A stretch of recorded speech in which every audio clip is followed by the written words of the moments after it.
estávamos falando sobre uma questão agora no intervalo muito interessante, que uma coisa que pode amenizar essa situação ou até acabar, não sei, seria a guarda compartilhada. É isso, Gustavo? A gente tem a guarda compartilhada, na verdade, como se fosse o antídoto da alienação parental. Porque, por exemplo, no meu entendimento, pelo menos, de muitos advogados de família, em primeiro lugar, não se dá mais para ter vara de família. Hoje, sem psicólogo, sem psicanalista, sem assistente social, sem as pessoas que realmente entendem de vida familiar e de criança. Porque o pessoal jurídico, o mundo jurídico como nós temos que reconhecer nossa limitação como jurista. Nosso conhecimento nessa área ele é empírico.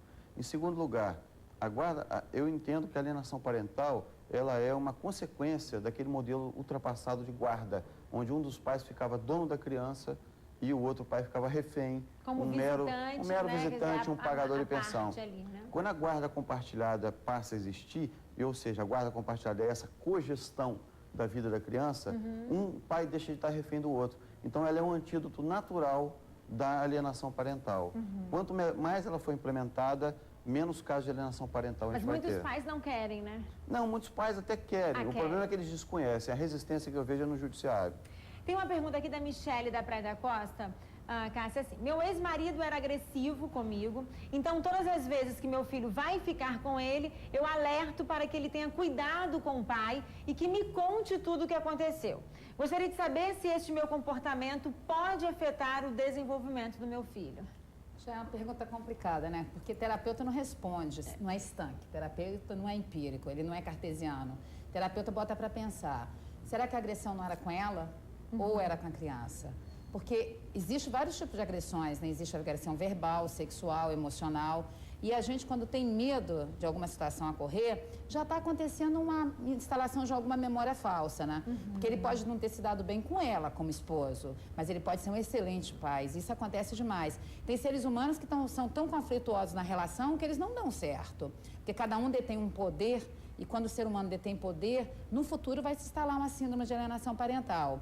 Então, eu acho que até nesse caso aqui, como ela disse que ele era agressivo com ela, né? Meu ex-marido era agressivo comigo, quer dizer, ela acaba também passando isso para o filho, né? Inconscientemente, né? Eu diria para ela que é inconscientemente, jamais conscientemente. Porque se a pessoa faz conscientemente, ela chega a ser meio perversa, né? Então, eu não acredito que a amiga seja conscientemente fazendo isso. Só que a gente faz tantas coisas inconscientes que a gente não percebe. Pergunte a alguém perto da sua casa, perto de você, dos seus pais, como que você está agindo? Não seja tão leviana de achar que o pai não é importante na relação. O ser humano precisa de pai e de mãe para construir a subjetividade de quem ele vai ser. No futuro, se ele não passar por essa construção, ele vai ser um adulto inseguro, ele vai ser um adulto com medo, ele vai ser um adulto com baixa autoestima. Até surgiu uma questão agora comigo, quer dizer, isso não pode acontecer também só com pais separados. Não. Com pai e mãe casados, vivendo juntos. Muitas vezes a mãe recrimina esse pai por trás, né? E fala para esse filho, ou vice-versa. Quer dizer, mesmo assim, cria uma imagem nesse filho negativa desse pai, Os né? Pais com 30 anos, o filho com 10. Como você vai fazer do seu filho com 10 um terapeuta da relação?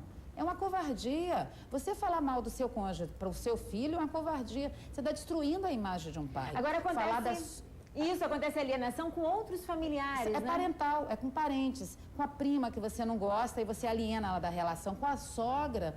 Como que tem relações que agora Natal, que deveria ser harmônico, as pessoas estão totalmente mal resolvidas porque elas inconscientemente, elas não gostam da avó, não gostam da tia, mas nem ela sabe. Elas, no primeiro momento elas falam, nossa, eu gosto, não sei porquê. Uma maldade com é uma perversidade, né? Agora, nesse caso, Gustavo, assim, no caso de uma família, saber que isso está acontecendo, é possível hoje recorrer? Eu sei que esse projeto de lei ainda está aí tramitando. O Poder Judiciário, o juiz de família, ele tem um monte de opções e o promotor de justiça também deixar registrado é o seguinte: há muito preconceito com os casais separados, mas o casal separado de hoje é o casal junto de ontem que vivia mal. É tão somente isso, não muda nada. E você vê aí, por exemplo, várias mulheres que incidem nesse comportamento, que é muito comum, que às vezes são brigadas com a família inteira. Mas quando você é brigado com 10 ao mesmo tempo, está na hora de você começar a pensar, será que não sou eu que estou errado aí nessa situação? A Adriana de Cariacica quer saber o seguinte: ela foi casada há 14 anos com o pai dos filhos dela. E ele não visita, já tem um tempo que ele não visita, não vê os filhos. Eu percebo que eles sofrem muito com isso. Ela quer saber como proceder neste caso. Aí, por exemplo, no caso, a visita, ele é um direito da criança e é um direito paterno. O que acontece com a visitação é o seguinte, você não pode obrigar o pai a visitar, obrigar a criança a ir com o pai. Nesse caso aí, o que acontece muitas vezes é que você tem que ter uma intervenção aí do pessoal da vara de família, do pessoal multidisciplinar, os psicólogos, psicanalistas, para saber por que esse pai perdeu o interesse. Isso fatalmente é fruto desse modelo de guarda de um pai ver um filho. Imagina um pai que convive com o filho, por exemplo, eu sou pai também, um pai que convive com o filho 24 horas por dia, todo dia. Aí ocorre uma ruptura no casamento, ele passa a ter o filho dele a cada 15 dias.